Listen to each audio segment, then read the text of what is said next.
I'd like to call this December 9th, 2021 Board of Education meeting to order. Mr. Anagnostou, would you take the roll? Mrs. Bissell? Here. Mrs. Soe? Here. Mr. Kropinski? Here. Mr. Miko? Here. Mrs. Hausel? Here. We are all present. Would you please stand and join me in the Pledge of Allegiance? I pledge allegiance To the flag of the United States of America and to the republic for which it stands, one nation, under God, indivisible, with liberty and justice for all.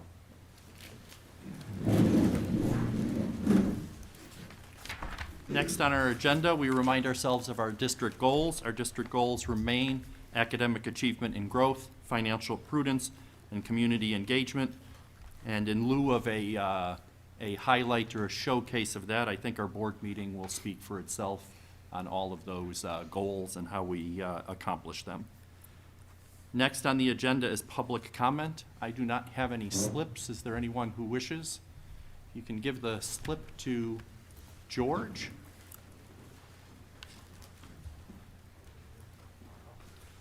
And then your name and address, and you have approximately 3 minutes.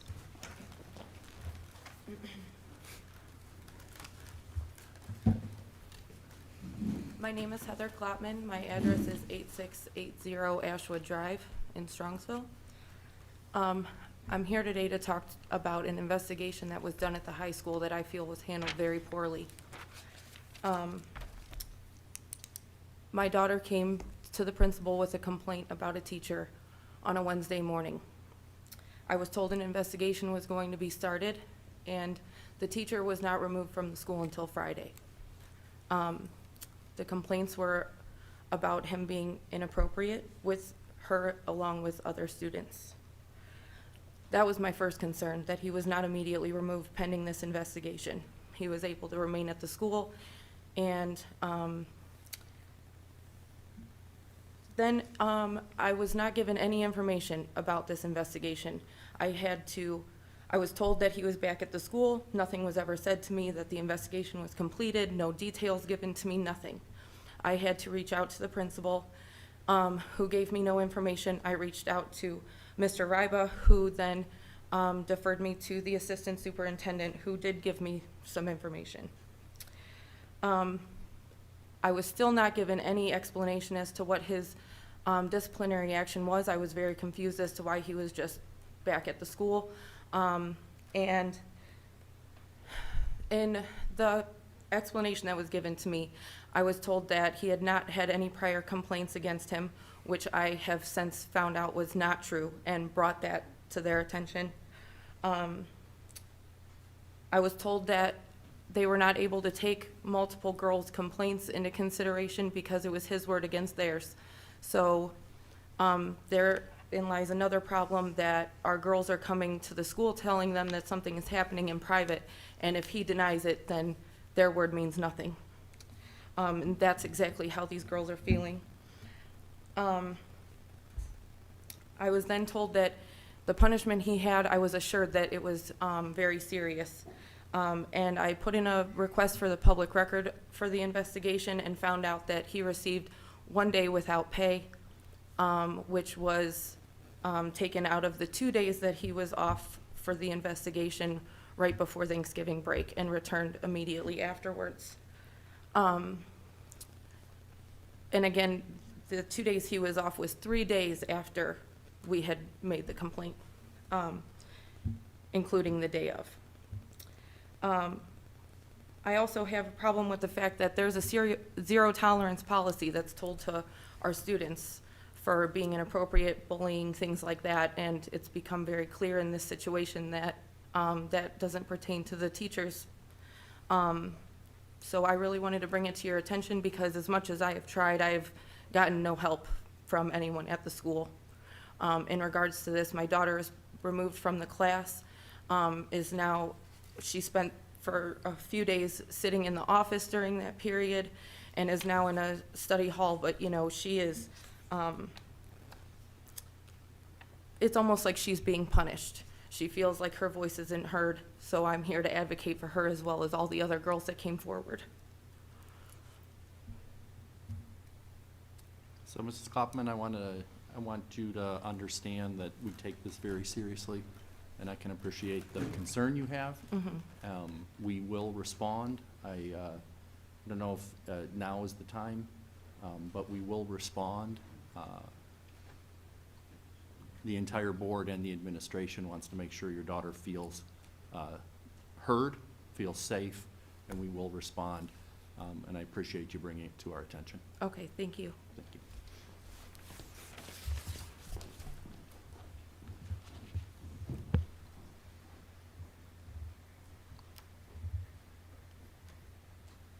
Next on our agenda is recognitions. Dr. Ryba. Thank you, Mr. Micko. Well, it's with a little bit of sadness that we recognize our next two people for their service, whether it be very short or for a longer duration. For Sherry and John, just want to thank you personally for your friendship, for your service, for the work that you've done on behalf of the community during your time as superintendent, obviously, and many other positions that added value to our district, and as your time in stepping up in a time of need to help us as we went through this period of time with the board opening. So John, just wanted to say personally, thank you. It was wonderful to reconnect in this new role. I have many years of you telling me what to do, so this was just more a continuation of that. So I truly enjoyed our time and your expertise and your friendship over the last few months as you stepped in as a board member. And Sherry, it's just been an absolute joy. I am going to miss our Friday morning weekly calls. I don't know how much board business we talked about, but we sure talked about a lot of other stuff throughout the years that we've got to know each other. And you know, you came onto the board in a time where, you know, kind of questioned why would somebody want to step up and be a board member in the middle of a pandemic, but you did that, and you did that with grace and thought and reflection and a passion for what's in the best interest of the kids of our district. And I'm better for knowing both of you and for you both being on the board. And I just want to say to Brian and Diane, thanks for sharing them with us for this period of time. We know that this is not just an additional responsibility on the board members, but additional responsibility on the family. So appreciate that. And you know, we have a small token of our appreciation, the plaques that you know, we've put together for you. And at this time, I'd like to introduce the Honorable Mayor Tom Persiak to come to the podium and share a recognition as well.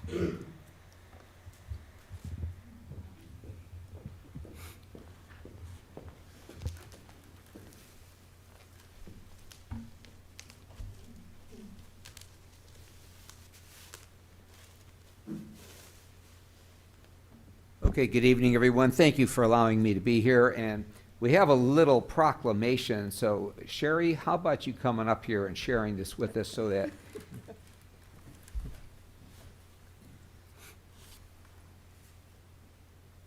Is Brian here? Come on up, Brian. I was looking for you. I said to Jimmy Carbone, I says, is Brian here? And we were looking. Right behind you. Yeah. No, we need... No, get next to your mic. Oh, okay. Okay, it says, from the office of the mayor, proclamation, whereas I, Thomas Persiak, mayor of the city of Strongsville, along with all the members of city council, want to extend our appreciation to Sherry Buckner-Salee for her time as a member of the Strongsville Board of Education. And whereas Sherry was appointed to the Strongsville School Board in June of 2020 to fill a vacant seat. And whereas during her time on the board, she has served on the Finance Committee and the Facilities Committee.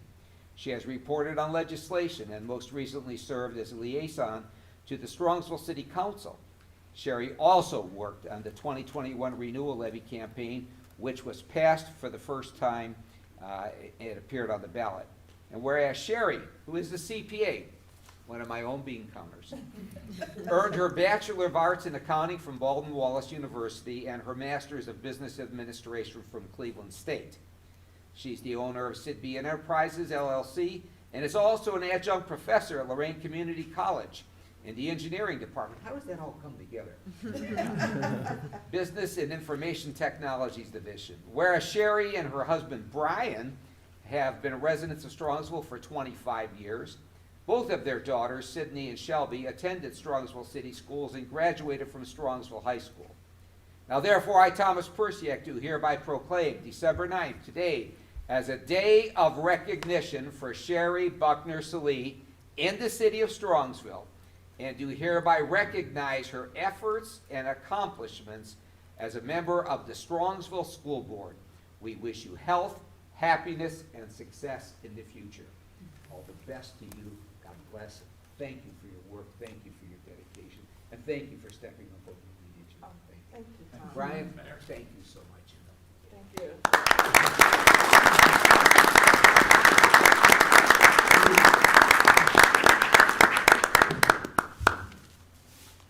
Now the next one, we know this guy.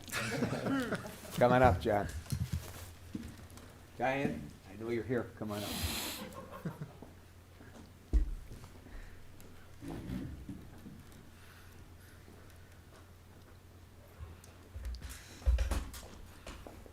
Look at that, after almost all those years, still holding hands, I'll tell you. 53? Wow, that deserves a round of applause. Now, John, did you actually tell him what to do all the time? Is that? No. No? No. Or I did took he great- tell you what to do? Often. Actually, great counsel. Okay. You always work with people that are smarter than yourself. Well, that's what I always do. Well, so did I. Well, now look at the two of I us. learned from the best. Yeah, uh-huh. The two of us come from the same area, buddy. Let's start. It says, again, whereas I, Thomas Persiak, Mayor of the City of Strongsville, and I can get into all that with you, but whereas John was appointed to the Strongsville School Board in September of 2021 to fill a vacant seat. I didn't quite understand that, but I thought to myself, this guy didn't get enough. So he came back for an additional duty, because I remember your days yet from St. Albert Great, Yes. so when we were still there. Yep. And whereas during this time on the school board, he served on the Finance Committee and the Business Advisory Committee and served as a liaison to the OSBA Student Achievement. And whereas John, this guy here, who began his career in education in 1968. That says a lot about the two of us. Yes, it does. Has served as a teacher and principal in both the parochial school system and the public school system. And whereas in 1998, John started with the Strongsville City Schools as a principal in this very building here, Zeller School, and then principal of Kinsinger Elementary School. He then became Director of Human Resources, Mrs. Pelko, you know what that's like, and moved to Assistant Superintendent, again, Mrs. Pelko, you know what that's like, and held the position of Superintendent of the Strongsville City Schools. Dr. Cameron, what do you think? Whereas John and his wife, Diane, who is here with us today, have been residents of the city of Strongsville for 24 years. You got them beat by 1 year, Sherry. They are the proud parents of Joelle and Todd and enjoy spending time with their grandchildren, Megan, Caitlin, Sammy, Ashley, and John. John named after you? Yes, it is. Okay. Now, therefore, I, Thomas Persiak, do hereby proclaim today, December 9th, as a day of recognition for John Krupinski here in the city of Strongsville. John, Diane.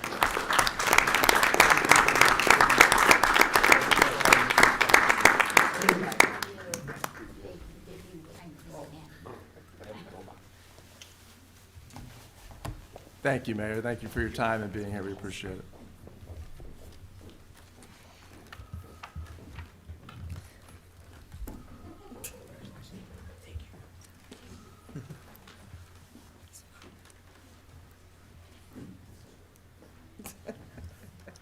So on behalf of the school board, I also want to congratulate and thank John and Sherry for their service. When Sherry joined us on the board, you know, she talked about, you know, I want to do this, I'm interested in doing this, and I want to be able to contribute, but it's going to be a learning curve. And one of the things that I think as a board we all appreciated is how she set the standard and was the model for signing up for seminars, for getting the books, for reading, and asking the questions. And sometimes, as a board member, the most important thing we do is simply ask the correct questions, ask the intelligent questions. And Sherry, you always did that, and you did that very well. And then, John, I just, everyone knows your history with the district, and I kind of look at it as as the cherry on the sundae. And I appreciate although it was short, it was impactful, because you came in and you hit the ground running, and you were able to contribute, you were able to remind us what we're doing, and there was no gap, there was no step or missed step, so it was very much appreciated. Neither of you are off the hook. We still have lots of committees, we still have the ability for both of you to contribute to the betterment of the district, and that invitation's for the whole community. But we do appreciate your time on the board, and congratulations. Thank you.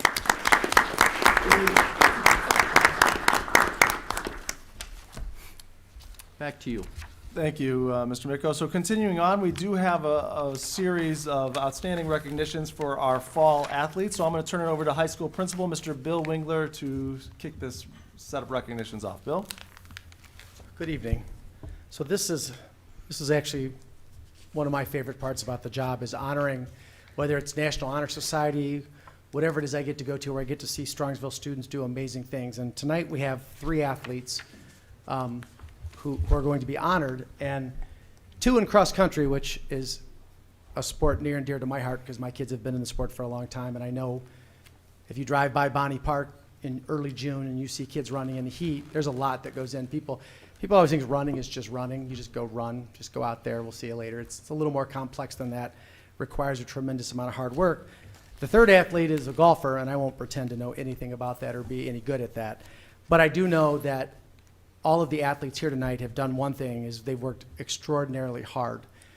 You can't be good at sports unless you're a really good person who works hard, which is why so many of our athletic teams have really high GPAs. So I'm going to hand it over first off to the girls cross-country coach, Mr. John Cerrone.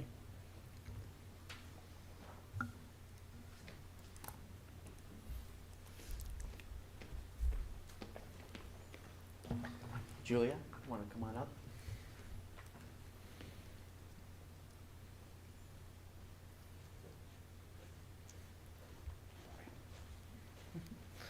Good evening, board members of the Strongsville City Schools, Dr. Ryba, Mrs. Palco, distinguished guests and constituents of Strongsville. I stand here tonight to present Julia Isham, a 3-time state qualifier for cross country from Strongsville High School.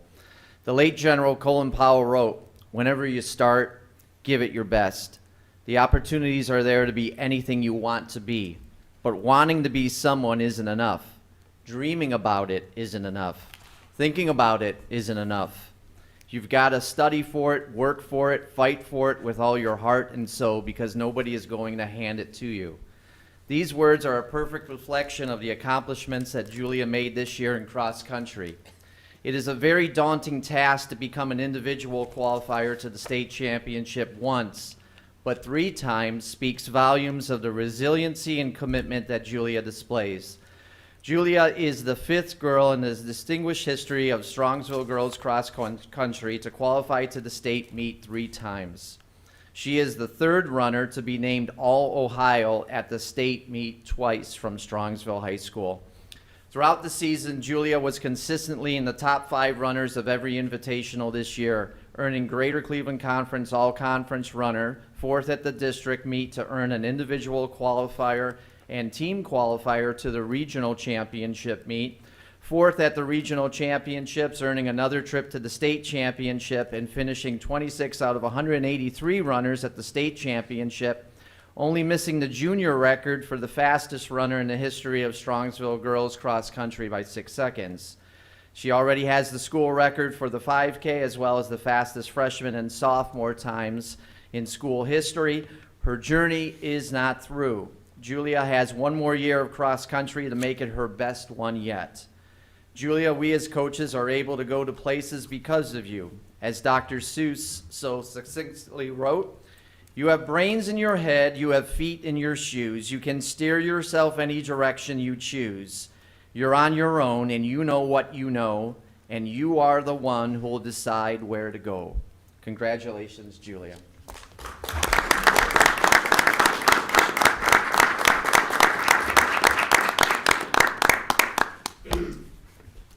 For our next athlete, I'm going to call up the boys cross-country coach, Mr. Lou Stiles.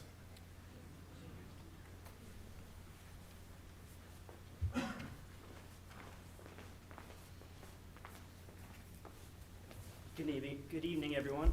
At the beginning of the season, we set some lofty goals, John and I, and after finishing 91st at the regional meet last year, he went on to be 31st this year, earning him his first trip to the state meet, where he finished 68th in the state. It was an incredible performance. John embodies what we try to do here at Strongsville. He's a good leader, from the younger guys all the way through to his fellow seniors, and I'm excited to see what he does on the track this year.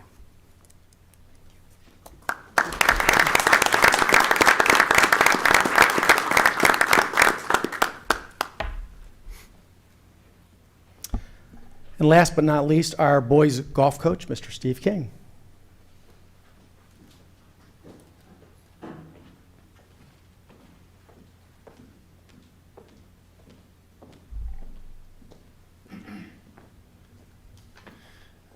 It's always tough following Coach Cerrone.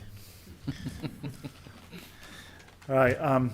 Before I recognize Dean, I would like to recognize his parents. His dad is his personal coach, and his mom takes him almost to all of his tournaments and watches him and keeps stats for every round that he plays. I believe that they have a scorecard for every tournament round that he has somewhere at home, right? Dean has just completed his sophomore year of golf at the high school. Over the summer, he earned the NOPGA Player of the Year honors. He played in 21 events. In those events, he won 9 and had top 3 finishes in 9 other events. So out of 18 out of 21 events, he was in the top 3 over the summer. The other 3 events, he was in the top 10. So all 21 events, he finished in the top 10 at an NOPGA event. Over the summer, he averaged 76 with a low round of 69 at Chippewa Golf Course. He earned 4,370 points, in which is the largest point total ever in the tour history. He had 41 birdies, which was the most of any player this year. During his sophomore year of school golf season, he won 5 events. Again, he shot 69 at the Walsh Invite, which is 1 off the school record. He was a sectional champion with a 71 at Greyhawk Golf Course. He earned first team all conference and first team all district. To say the future is bright for Dean is an understatement. I look forward to having a front row seat to see his progress. And like I said, he's gonna have more exposure this summer playing in a lot bigger events, and I'm looking forward to see what happens with that. Congratulations, Dean.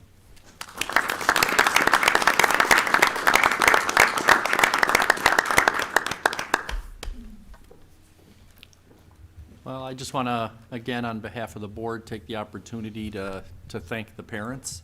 The time, the commitment, the love that you show obviously bears fruit.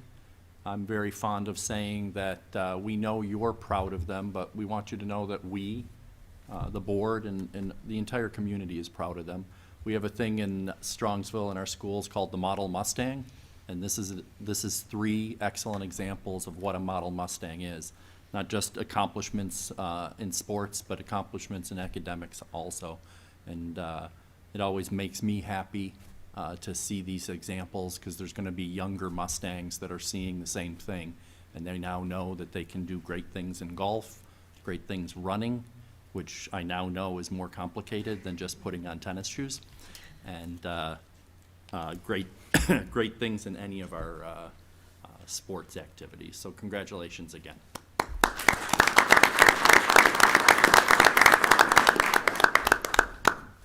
And at this point on our agenda, we're going to move to another exciting part of our agenda, which is Treasurer's Report. but we'll take a quick pause if anyone perhaps has Christmas shopping or something else they'd like to do. But thank you for your attendance, and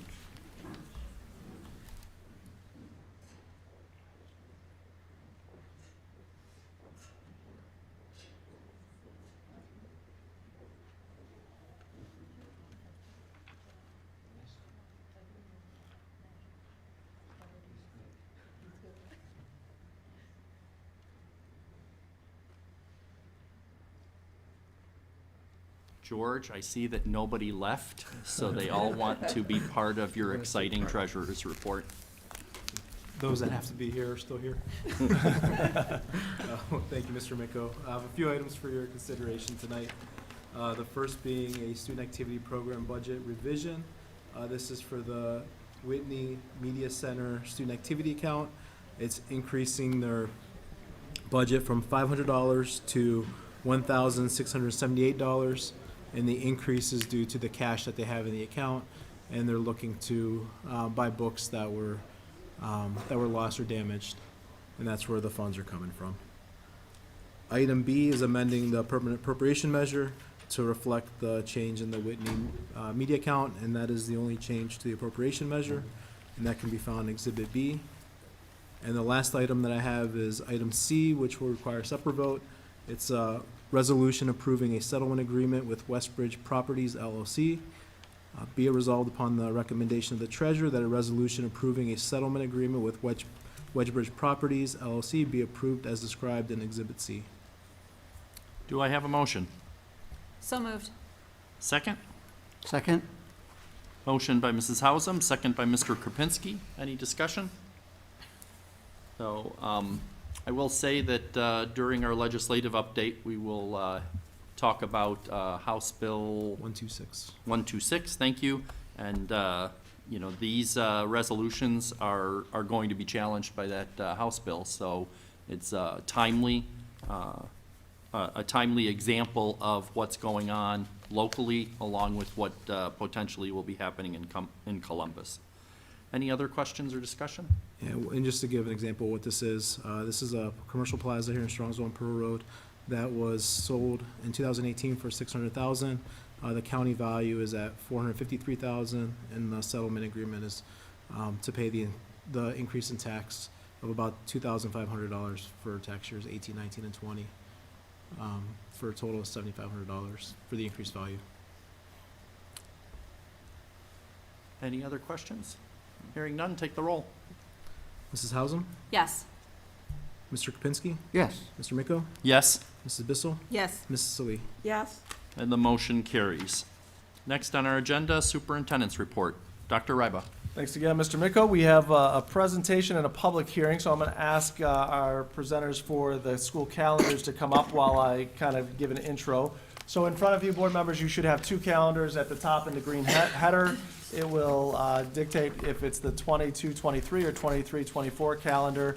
And so if you could have those out in front of you, and I'm pleased to introduce Ms. Krista Heckman, who was a parent representative on our calendar committee.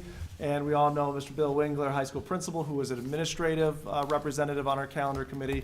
And tonight, what they're going to do is go through some highlights of the process, and then I'll take the end of it and kind of talk about next steps. So there's a clicker in front of you, and the slides are up whenever you're ready. You probably know how to work it a bit better, The right? right- I'm sure you have The one right at clicker. There you go. your other right. There we go.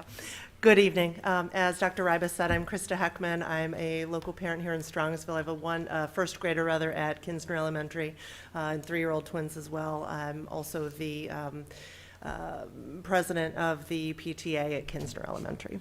And I did serve as one of the parent representatives on the calendar committee. Our committee membership was made up of one facilitator, which was, of course, Dr. Ryba, 3 administrators, one of which was Mrs. Pelko, assistant superintendent, 3 teachers, 3 support staff, and 3 parents, of which I was one.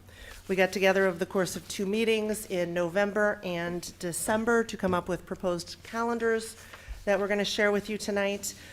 Some of the considerations are listed here that we were looking to as we came up with the calendars. First of all, day requirements. We had a maximum of 180 student days, one convocation day for the instructors prior to the start of school, 2 professional development days, 1 records/PD day at the end of the first semester, 4 parent-teacher conference evenings, 2 in the fall, 2 in the spring, and we were also looking to stagger those to make sure that parents with children in multiple schools would be able to attend accordingly, and 2 conference comp days for the, to compensate for the parent-teacher conferences.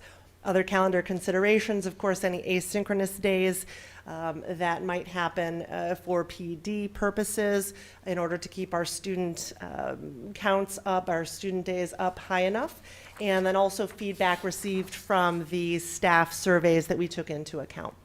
Other guidelines, excluding Thanksgiving week, which is always going to be short. We did our absolute best to have all school weeks be a minimum of 3 days, with the prevailing thought being that anything shorter was just a bit too chaotic and the students weren't entirely focused on learning.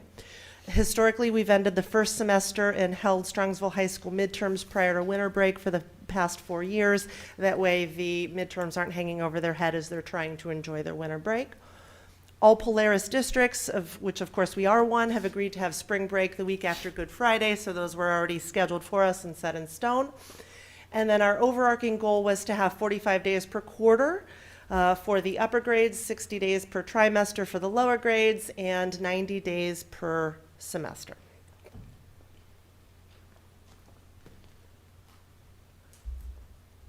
Okay. So what we did, we had 3 work groups that met independently in the same room, but independently at separate caucuses, and developed draft 2022 and 23 calendars based upon all of the parameters that we've already gone over. We gained feedback from all of the representative groups to try to meet everybody's needs as best as possible. And then we got back together and came to a consensus as a full committee on the draft 22-23 calendar, and then the 23 and 24 calendars sort of fell from that. Thanks, Krista. It was easy to collaborate with Krista. She lives 2 doors down from me. Easiest way to get together with someone outside of work ever. So looking at the days, being specific, I'm going to look at 22, 23 first. Just kind of work through the schedule. Start off with the 2 PD days on August 15th and 16th. I just want to note that we did change. Convocation will be first. I think last year that was different. I think we all felt that the convocation was very inspirational.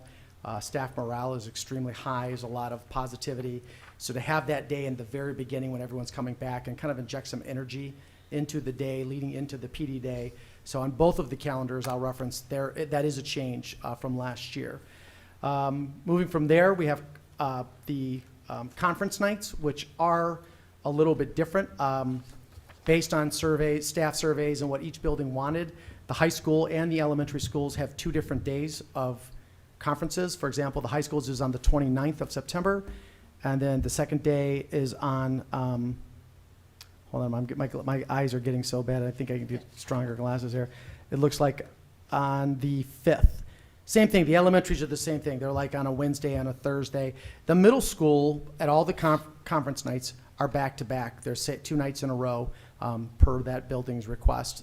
That's what the staff surveys indicated. We have an asynchronous day on election day. That, again, that'll be both days, which seems to be logical in terms of if both years you'll see that. It's an obvious day with the traffic in the building to have an asynchronous day. Thanksgiving break remains as normal for everyone. 2022-23, the winter break follows our pattern that we're in right now. The last day, the only difference being this year we're ending on a Friday. Students are ending on a Thursday. Staff reports for a half PD day and records day on the Friday. We did shift that to Monday because we didn't feel, based on feedback, that the district parents would be very happy returning on January 2nd, the day after New Year's. Do we seem like that would not be a good day to ask everyone to come back and at least be awake in class, right? And then moving into conferences in the winter, same concept. We staggered the conferences for the high school. We staggered the conferences for elementary per building request. We also, the middle school has back-to-back. But if you look at all of the conference days, there's never a day which both middle school days align with like both high school days. There's an opportunity for parents. I have a friend who has children in elementary, middle, and high school right now. They can make all of their conferences without missing anyone's conference. Going into, there's an asynchronous day also in February, which we placed for both years, you'll see we placed asynchronous days in the winter. As we know, in Ohio, winters can be kind of long. That's a good day to inject professional development for our teachers, a good day to pick them up and give them support right before testing. Spring break, leading into spring break. The spring breaks are they're aligned to Polaris. All of the schools that go to Polaris have the same spring break, which I know historically was not the case. And the issue with that, obviously, if you're a student that goes to Polaris, you don't get a spring break. So both calendars, they will be aligned with Polaris. Next year's is a little closer. This year, I know this year's is really late, but next year's is definitely closer. And then that feeds into May, and last student day is, again, like we've been doing recently, is Friday the 26th into graduation, which is on a Sunday. For 23-24, I won't go through every date the exact same way I did, but I do want to note one of the big differences in 23-24 is the winter break. So we're as the days shift and it recedes, if we let out on the 15th, we would then be running into a situation where we could not come back, obviously, on Monday, January 1st, or the 2nd would be difficult as well. So what we did there to accommodate everybody's desires, the community wants 2 weeks in a row off. That was loud and clear in the feedback. Staff, same thing, and we came close, day 13. But to accommodate the midterms at the high school, we're going to go the 18th and 19th and 20th that week and extend the break through the 3rd of January, which would keep us at our normal number of days for break, but it would also academically accommodate the needs of the high school and the rest of the district. Beyond that, the rest of 23-24 is almost identical to what I described 22-23. Our conferences are set up the same way, same number of asynchronous days, one in the election day, one in February. School year ends right around Memorial Day, graduation that Sunday.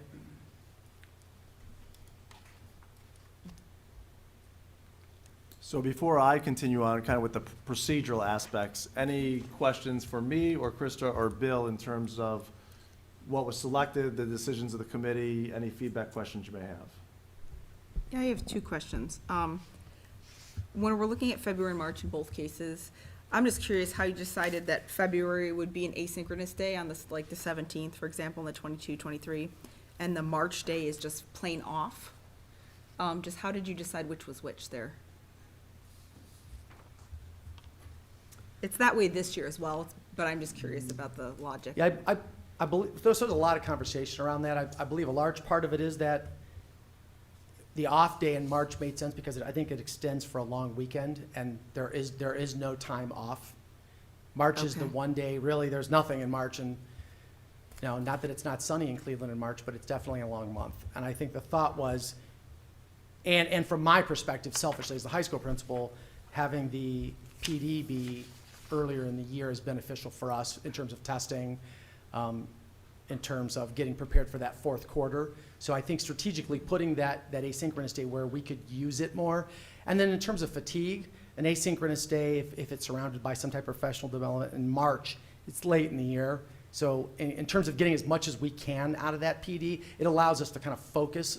Again, and I'm a testing nut, so I get crazy about the testing dates. It allows us to really get ready and build up before the testing. Thank you, that makes sense. The only other question I have is, I can't see it here at the moment, but on the side of both calendars, there's a description that says teacher days and student days at the top. 22-23 says 184 teacher days, 178 student days. I believe it's a typo. Okay, but They should be flipped. in both cases, it's 184, 178. Correct, correct. Yeah, that's Okay. just a typo. That eliminates the other part of my question then, thank you. No problem. Trying to figure out who's going to watch the Michelle, kids. It looks great up there. We heard that we were going to have a day with just kids and the school board was going to come in and run the show. I'm like picturing all of this. think we tried that once I before. think it'd be an interesting experiment. Yeah, I think we did that already. Next. I do want to see you serve 1,200 lunches without any help. That would be fun. Any other Any other questions for Bill or Krista?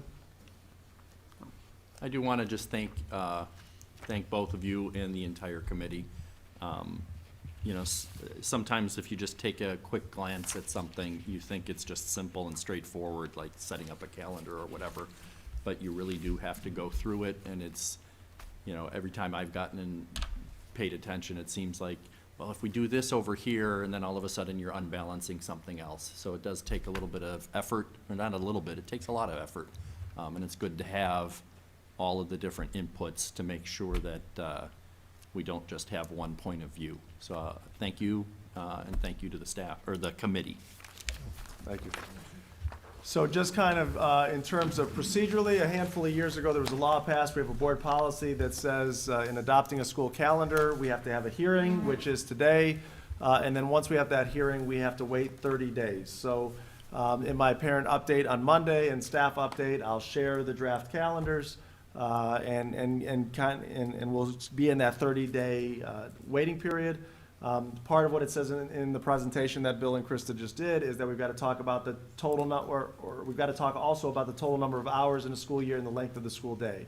So what I want to share about that is there's no changes to the last 4 years that we've had. We're going to have the same amount of hours in the school year. The length of the school day is going to be the same. They've talked about the beginning and end dates for instruction, so no changes there. We're just kind of in that 30-day waiting period. So that means the board can kind of think and reflect, and as well as parents or staff can offer feedback prior to approval. So kind of next steps and additional considerations. The law also says that, hey, if you're going to make a change in hours or days, we've got to consider compatibility with other schools in the area. So that would be Albert Einstein or Polaris, or parochial schools in the area. But since we're not changing anything, there's no official notice that we have to make there.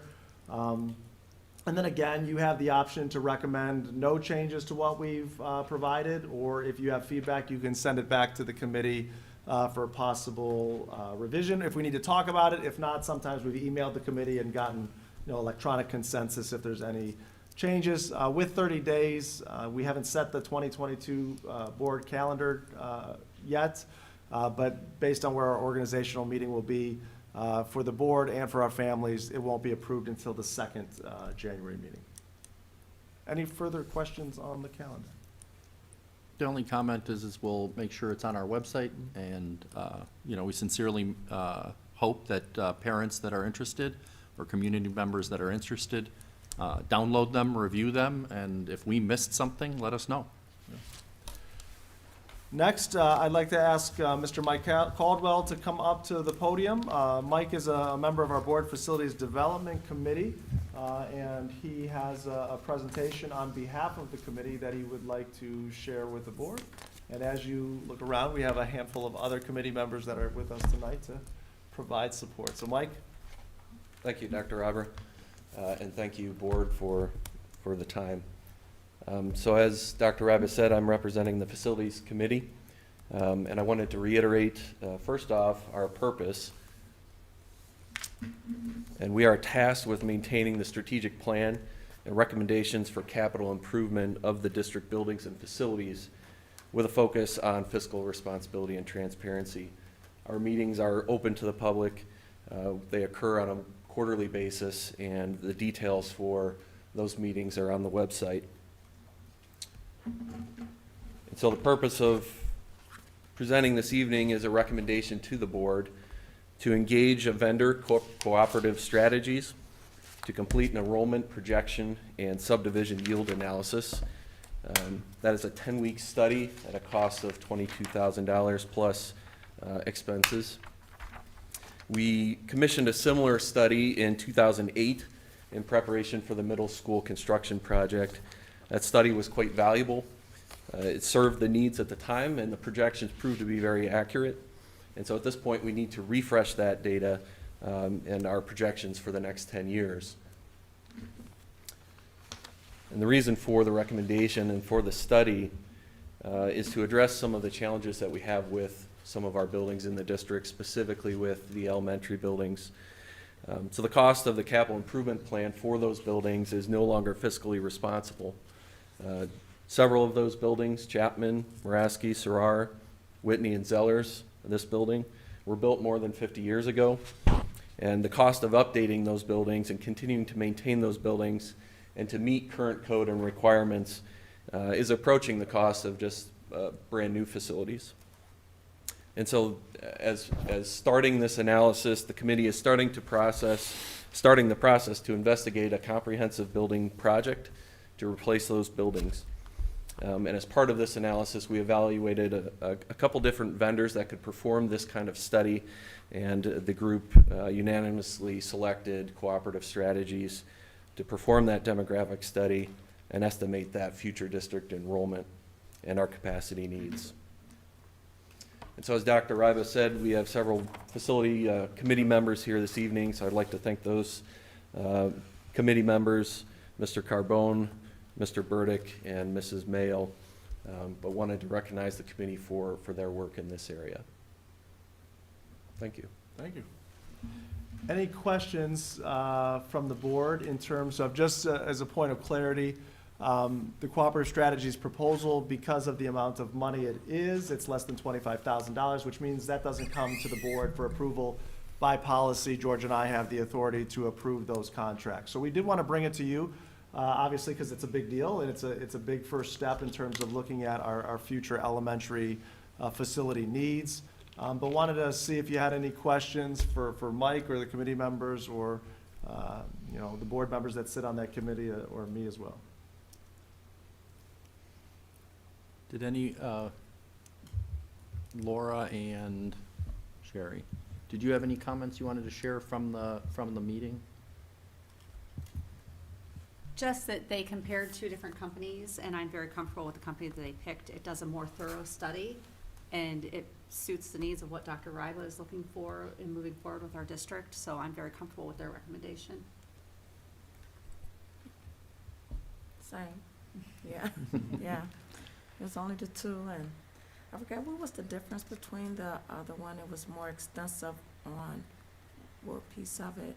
Well, the way both of the, and correct me if I'm wrong, Mike, but the way both of the proposals are broken up is you can kind of look at these in phases, right? You can pick different aspects, but what the committee liked and we talked about is it could take a look at projections through housing turnover, right? Do you Correct. talk a little bit about that, or is that pretty much it? No, I think you hit on it. So I think part of the reasons we selected this vendor, they are a national vendor. They have been used for local projects within Ohio and neighboring districts. We felt like their breadth of experience was something that was a differentiator with the other vendor. And yes, part of it was a subdivision analysis that would look at new housing builds and project that as part of the population. So we'd have an accurate estimate of the capacity that we needed to support within the district. Yeah, I think the key aspect for us moving forward is, we're going to have some new building, but we all know space is limited in the city for new development. But what we're seeing as a school district, we've saw enrollment increases of 25 to 40 students a year. This past year, I think it was like 100 to 150 kids, and we're seeing a greater increase each year. And what we're seeing is, obviously, we have less building, but we have more senior families that may be downsizing or going into assisted living, and families with children moving in. And that's difficult to predict, right? It's difficult to predict how quickly is that going to turn over, and what areas are we going to see quicker turnover that could bring more students to our school district. And this study really pinpointed on that aspect of it, which I think is going to be vital for a community such as Strongsville. So I know I was at 2 meetings before, and we did quite a bit of discussion, so I'm very comfortable with the recommendation. And as a board, we previously set our goals, and this fits very well with our overall board level goals. We do need to start that process of planning for the elementary schools, and this is the first step, or an initial step. And I think it's important that we have information that we can rely on to make sure that we don't build too much elementary capacity, which would be a mistake. But at the same time, we need to be certain we don't build too little. And it's not an exact science, but we should be able to get reasonably close and be able to plan for the future of our district and our city. And this will go a long way to getting that process started. So I wanted to compliment Mike on the report and compliment the entire committee and thank them for their work. I will say earlier today, we had a memorial for a former board member, George Grozan, and the Board Facility Development Committee was his baby. His vision to make sure that our buildings were taken care of and were planned. And I remember, you know, so many years ago talking about these very next steps. So I did want to thank the committee, and you have big shoes to fill, as we all know. But the nice part of it is that George's style, he brought you in, and it's a challenge, but it's a challenge that you know by virtue of George bringing you in, you're going to do fine, and it'll be a lot of fun along the way. So Thank you. thanks for the work, Mike, and we look forward to getting this information. Great, thank you. Yeah. Before we move on for this topic, I just want to kind of close the discussion a little bit, because you talk about an enrollment study for possible new elementary schools. That spurs like 1,000 questions right away, right? So what I want to be clear, this is the first step. We can't take a look at an elementary construction project without first knowing how many kids do we project to be there. So the Board Facilities Development Committee is meeting. They're starting to look at timelines as to when that possibly would happen now that this step is going on. There's also, if you take a look at neighboring communities, there's been a lot of different changes in how we build elementary schools, right? Our mega schools or grade banded schools, or stick with the neighborhood schools. So there will be a lengthy community engagement process in terms of getting feedback and determining how many elementary schools, where will they be, what will be the structure of those elementary schools. So I just ask everybody, whether it's anxiety or excitement with the start of this topic, that we understand that this is the first step. Let's get meaningful data. And then for those that want to be engaged as a part of the process, there will be plenty of opportunities to be engaged and have your voices heard in terms of what the future of our school district at the elementary level will look like. So appreciate working with the Board Facilities Committee over these years, and look forward to a lot of new work that's going to get started here shortly. With that, I'll move on to business services. We do have a couple items under that agenda. First of all, lease for your consideration is a lease agreement between the school district and Strongsville Lacrosse. The board hereby leases the Strongsville Lacrosse Association, or to the Strongsville Lacrosse Association, and the SLA leases from the board, properly formerly known as Allen Elementary School. The lease is for the term and rental amounts set forth in the exhibit and is subject to the provisions contained in the lease. The lease includes all of the green space, fields, and parking lots known as the premises, and that can be found in Exhibit D. Do I have a motion? So moved. Second? Second? Motion by Mrs. Hausum, second by Mr. Kropinski. Any discussion? Would you No, like me to give a little background, or? You okay? We're gonna play lacrosse. How awesome is that? Go ahead. So we've, Allen Elementary, since, for a long time, has been leased to the city. The city's been able to utilize it for rec fields, and they've taken care of property management, mowing the grass for us. Over the recent years, they have not needed to use that, and Strongsville Lacrosse is growing, and they were looking for additional fields. We already leased part of the Albion property to them. So we had a meeting with the city and Strongsville Lacrosse, and after a few months of discussion and finalization, that will be, they want that to be their home.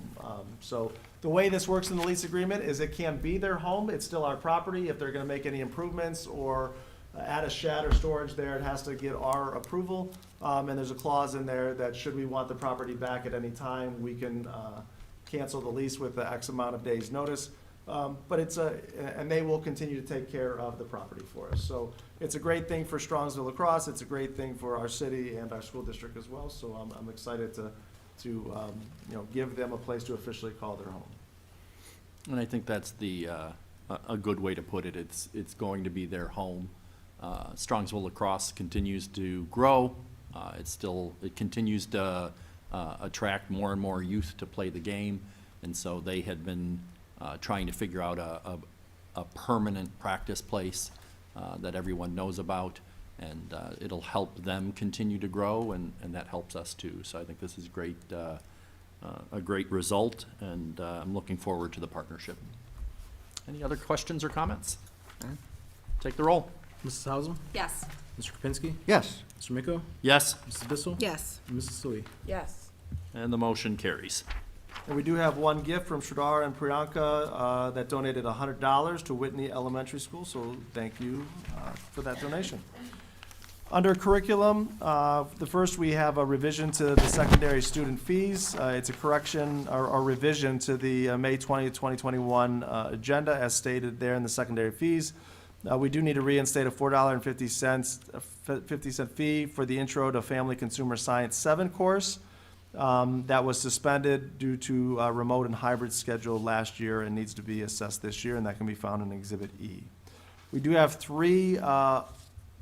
one overnight trip and 2 out-of-state trips. The first overnight trip is the Strongsville varsity wrestling team going to Barnesville, Ohio to participate in the Ford Invitational Tournament, December 17th to 18th.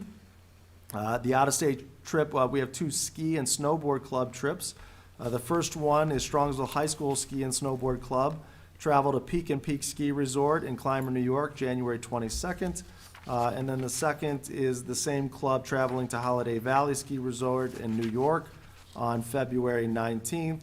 All of these will be paid for by the participating students or fundraising activities, and all of these dates are on non-student school days.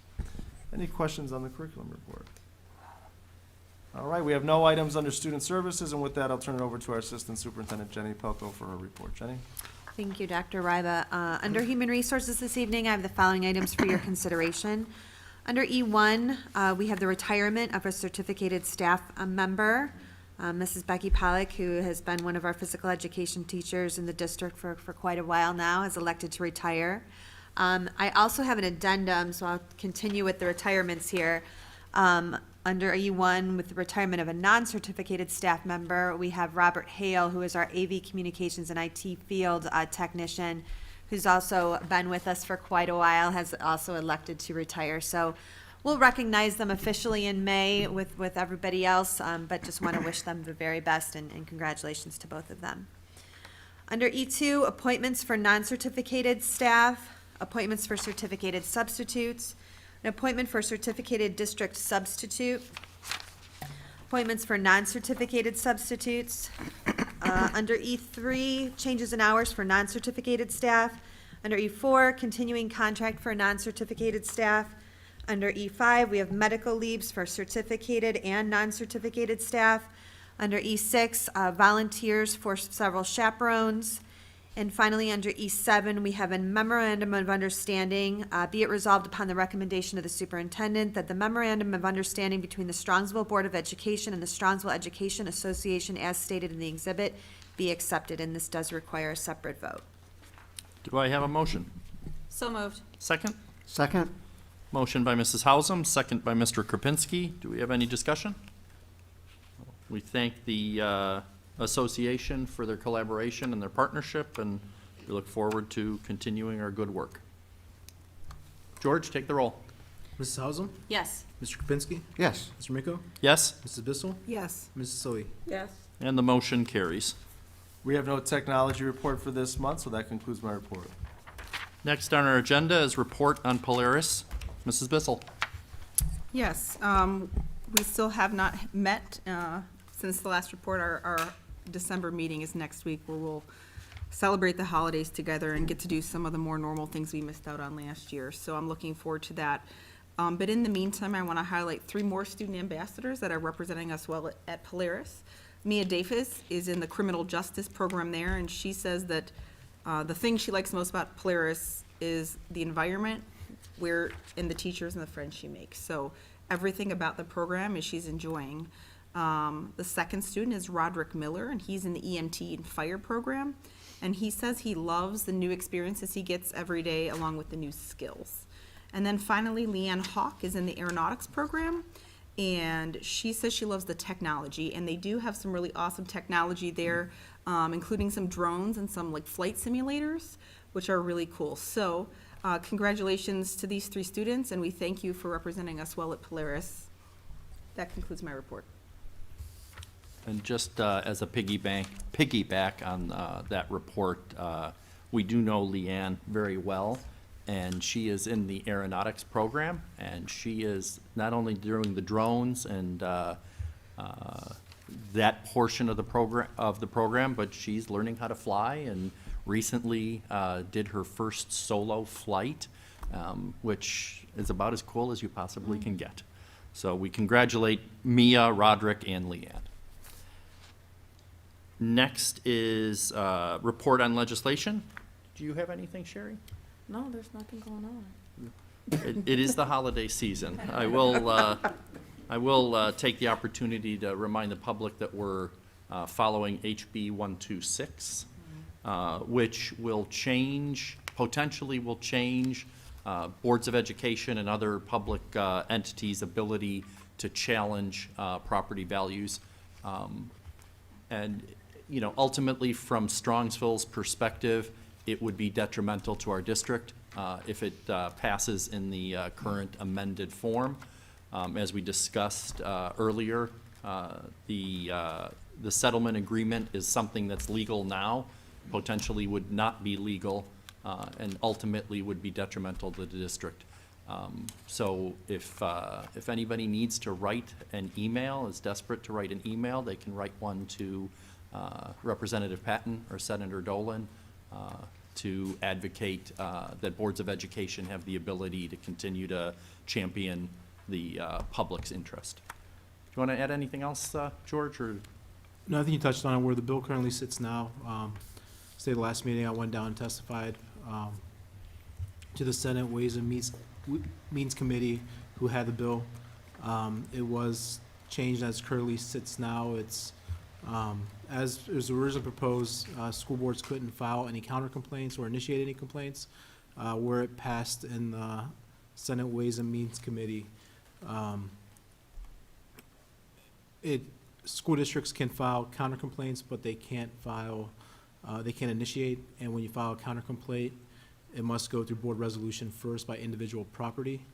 And it passed 5-2 in the Senate Ways and Means Committee, and now it's waiting to go to the full Senate. And then once it goes to the full Senate, it goes back to the House for concurrence vote.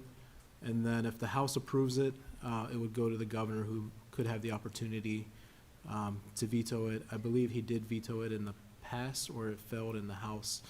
This is the 3rd time that this legislation has been proposed, and it hasn't been approved the prior two years, but they're trying again this time. So we'll see where it goes. We've advocated with Senator Dolan. We've advocated with Representative Patton. So hopeful the current legislation remains in effect, but right now it's on hold. It could convene next week, and there could be action on it as early as next week. so, like I said, if the community would send an email to Representative Patton or Senator Dolan saying no to HB 126, we would appreciate it. Board liaison reports. Shall we begin with City Council?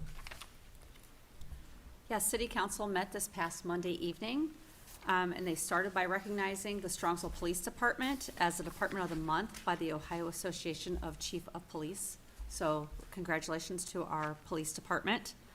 A few of our council people, led by Councilwoman Kelly Kosick, in conjunction with a few school board members, held an event December 4th at the Rec Center for a little girl here in Strongsville who needs a bone marrow transplant.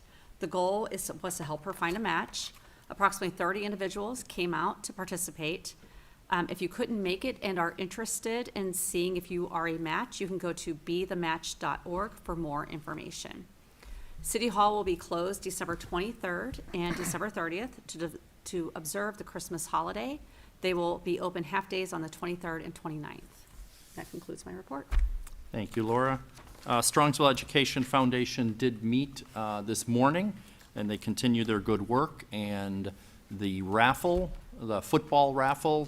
Tickets are $25 a ticket, or you can get 5 chances for $100, and that's on their website to purchase the tickets, and I think the deadline is December 15th. So get them while they're hot.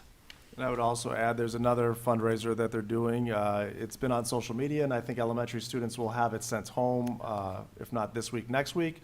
But they have a partnership with Sergeant Clean's Car Wash that if you donate you have to go to a specific website, but if you go to the Sergeant Clean website, I think it's like /SEF, you donate $5. All of those proceeds come to the Education Foundation, which goes to educator grants and student scholarships, and you get a 60-day unlimited free car wash pack from Sergeant Clean. So for a $5 donation, you get 2 months for free. Yep, and just in time for Sergeant Clean's new opening across from St. Joe's. So it's a great deal and helps our kids. PTA Council? That would be me, and, no, I wasn't able to go, and I don't have So I was able to Oh, attend. good. It was their holiday luncheon. They had Yeah. their meeting first and then their holiday luncheon after, where a lot of our administrators were able to be there. It was a really good time. We missed you, Sherry. But a big topic was the grants that our grant committee just met. They had approximately $14,000 in requests, and their budget was $5,000. So they received 23 requests, and they were able to spread that $5,000 amongst 14 of those 23 requests, which I think that's pretty outstanding. And just to mention a few of them, our preschool was able to get a grant for out-of-the-world tasting stations, where children will be able to taste, touch, and explore a variety of dried space foods and compare them to their earth-friendly counterparts. One of our elementary buildings was granted a CSI virtual field trip to the Cleveland Aquarium, reinforcing science standards of animal habitats and adaptations. And our high school was granted a 3D pen set for Makerspace, so that they can create items while learning how to take an object from 2D to 3D. So that's just touching on how they were able to help each level of our buildings. And I want to thank them for all their hard work. And just reminder, Founder's Day is February 3rd at our middle school at 7 p.m. That concludes the report. Thank you, Laura. I don't think we have any other reports. No. Board committee reports. Finance committee is, next meeting is to be announced. Policy committee meeting, next meeting is to be announced. Facilities committee, their next meeting is next year, February 17th, 2022. At 6:30 p.m. Here in the admin building. And then Business Advisory Committee has a meeting tomorrow morning at 7:30 a.m. And I know Laura and John will be excited. Any other committee reports? Hearing none on our agenda, we come to the consent calendar. An action by the Board of Education and an adoption of the consent calendar means that all items appearing on the agenda with asterisks are adopted by one single motion unless requested otherwise. Do I have any otherwise? Hearing none, do I have a motion?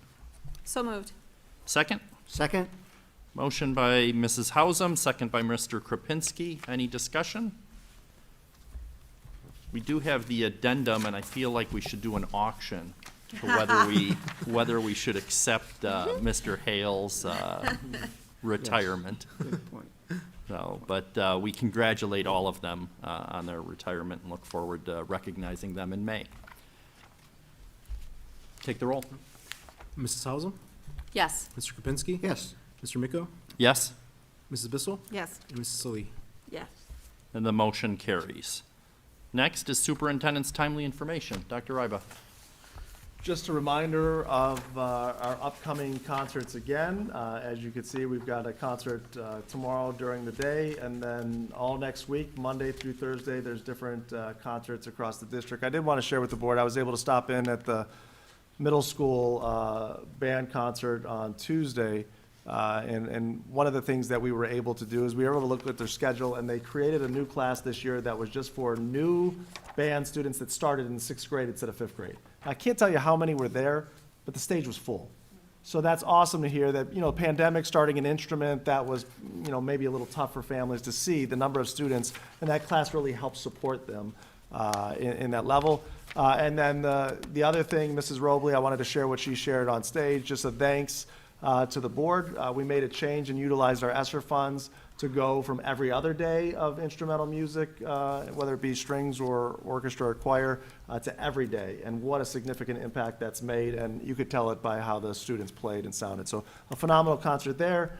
We've got, as you could see, we've got a few other concerts left at the elementary level, middle school, and high school, so please check them out, or you can live stream them on SCS TV. Some dates to remember. The Solo Academy enrollment for the second semester, we've been putting that out over the last couple weeks. Tomorrow is the deadline, and so we've been, parents that want to enroll or parents that want to come back in person are to notify us by tomorrow. So rough numbers are there's not going to be significant changes in enrollment. We're still tabulating those, but it's kind of the number of students that wanted to come back. We had this equal number of students that wanted to go in. So at the secondary level, if memory serves, we maybe had 13 students coming back and maybe 10 wanting to go to Solo Academy, and a similar idea for the elementary level. And then as Bill talked about with the calendar, for this year, Thursday is the last student day, Friday is a professional day for our staff, and then winter break, and we all return on Monday, January 3rd. If I may, there was a very last-minute change this afternoon. There's no longer a sixth grade orchestra concert on Monday. It's going to be recorded virtually on Wednesday and sent home to parents that way. Thank you for sharing. Sure, yeah.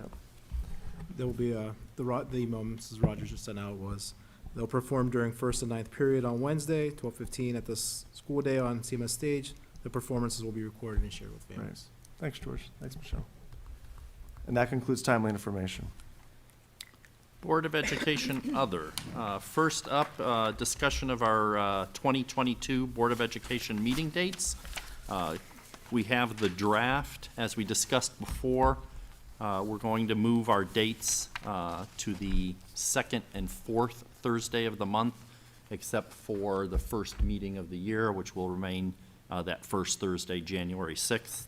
So unless there's any other discussion or questions, we will adopt this calendar at our first meeting in January.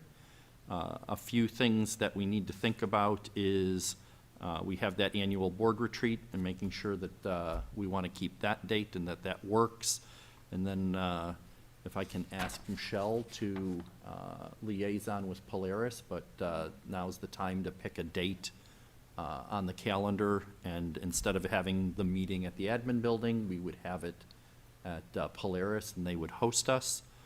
And then we'll probably have a meeting that we'll either adopt in January or schedule as a special meeting as a early retreat for the board and the administration. So think about your calendars for the January or February timeframe. I assume we're going to take Thanksgiving off of the calendar. I think that's up for debate. I mean, If we have it at Polaris, I think we can get a really nice meal. yeah, I'll tell Bob that on Tuesday. I'm sure that'll go over real well. So, yeah, so we'll have to take a look at that also. So just procedurally, at the January meeting, we'll have it on there for a discussion item, since it won't be finalized, and you guys could just make a vote from the floor. Okay. Correct. Any other questions? Okay. We have some board member professional development expenses. The first one is for Michelle for the Ohio School Board Association Capital Conference.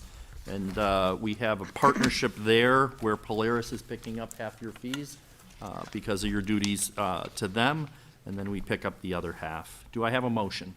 So moved. Second? Second? Motion by Mrs. Hausum, second by Mr. Kropinski. Any discussion? Hearing none, take the roll. Mrs. Hausum, Yes. Mr. Kropinski, Yes. Mr. Miko, Yes, Mrs. Bissell, Abstain. and Mrs. Sully. Yes. and the motion carries. Next, the same reimbursable expenses for the School Board Capital Conference for Mrs. Buckner-Salee. Thank you again. Do I have a motion? So moved. Second? Second? Motion by Mrs. Hausum, second by Mr. Kropinski. Any discussion? Take the roll. Mrs. Hausum, Yes. Mr. Kropinski, Yes. Mr. Miko, Yes? Mrs. Bissell, Yes. Ms. Sully. Abstain. And the motion carries. And the last reimbursable expenses are for the Ohio School Board Association Capital Conference for Mrs. Hausum. Do I have a motion? So moved. Second? Second? Motion by Mrs. Bissell, caught me off guard. Second by Mr. Kropinski. Any discussion?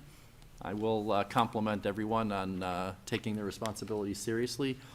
I know you now know how fun and exciting Capital Conference is. Yeah. Hearing no other discussion, please take the roll. Mrs. Bissell, Yes. Mr. Kropinski, Yes. Mr. Miko, Yes, Mrs. Hausum, Abstain. and Ms. Sully. Yes. and the motion carries. We do need to set our organizational meeting date, which is, we said January 6th at 7 PM in this room, the admin building. Do I have a motion? So moved. Second? Second? Motion by Mrs. Hausum, second by Mr. Kropinski. Any discussion? Hearing none, please take the roll. Yeah, I wasn't done yet. I'm sorry. I was gonna say, Sarar's having their toboggan night that night, so I think I'd rather be there. Let's do our meeting. I think you can do both. Can I wear my boots? You, No, I'm kidding. January 6th is good, thank you. Yeah. Oh, yeah. hearing no other discussion, would you please take the roll? Mrs. Hausum, Yes. Mr. Kropinski, Yes. Mr. Miko, Yes, Ms. Bissell, Yes. Ms. Sully. Yes. and the motion carries.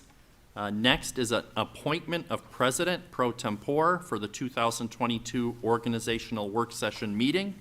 I would like to nominate Mrs. Hausum. Do we have a motion? Richard, we don't need a motion or second, we can just do nominations. Are there any other nominations? Hearing none, Take the roll. take the roll. Mrs. Bissell, Yes. Ms. Sully, Yes. Mr. Kropinski, Yes. Mr. Miko, Yes, Mrs. Hausum. Yes. congratulations. Laura did a great job last year, and I know we all look forward to her doing a great job next year. So at this point, before we get to executive session, I just did want to take a moment on behalf of the school board and the administration. Today was a memorial for a former school board member, George Grozan. Many of you may have seen the article in cleveland.com. The commitment and the legacy that George left for our school district will be felt by many for generations to come. And it's important that we recognize that. I did want to share just a quick story. As many of you know, the new middle school and the upgrades to the high school were his baby. I mean, his life, blood, his sweat, his tears were all involved in that. And we all talk about how, we joke, but it's serious. He checked every tuck and mortar point on that building. And I don't know what a tuck or mortar point is, but I know he checked each and every one of them.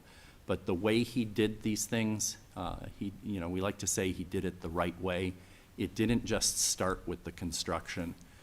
Before the first shovel was even dug, he was looking at the plans.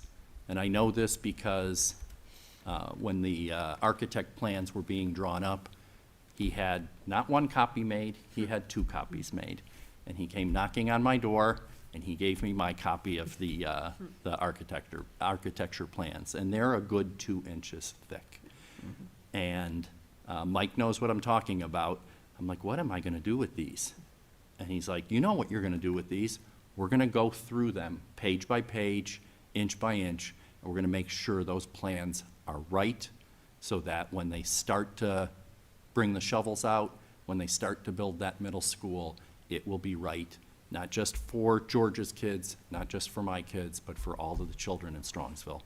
And so We did lose one of the great ones, but he was a model for all of us on how to get involved and how, when you see something, how to go about making it better. So we offer our sympathies to the family, and he will not be forgotten because his legacy is in our district. So with that, I did want to take the opportunity to wish all of our families a happy holidays, whether it's and I know I'm not saying it properly, but someone will teach me how, whether it's a Pancha Ganapti, or a Happy Hanukkah, or a Merry Christmas, or a Happy New Year. Please make sure to spend time with family and friends on what's important. And in the words of George, I wish everyone a warm, safe, and dry holiday season. So thank you very much for listening to me. We do have need for executive session on the topics of, To consider the employment and discipline of a public employee. do I have a motion? So moved. Second? Second? Motion by Mrs. Hausum, second by Mr. Kropinski. Do we have any discussion? Hearing none, take the roll. Mrs. Hausum, Yes. Mr. Kapinski, Yes. Mr. Miko, Yes. Mrs. Bissell, Yes. Mrs. Soy. Yes. So the motion carries. We will enter into executive session at 8:25. We do not expect any further business. Once again, thank you for your attention, and have a Merry Christmas and a Happy New Year.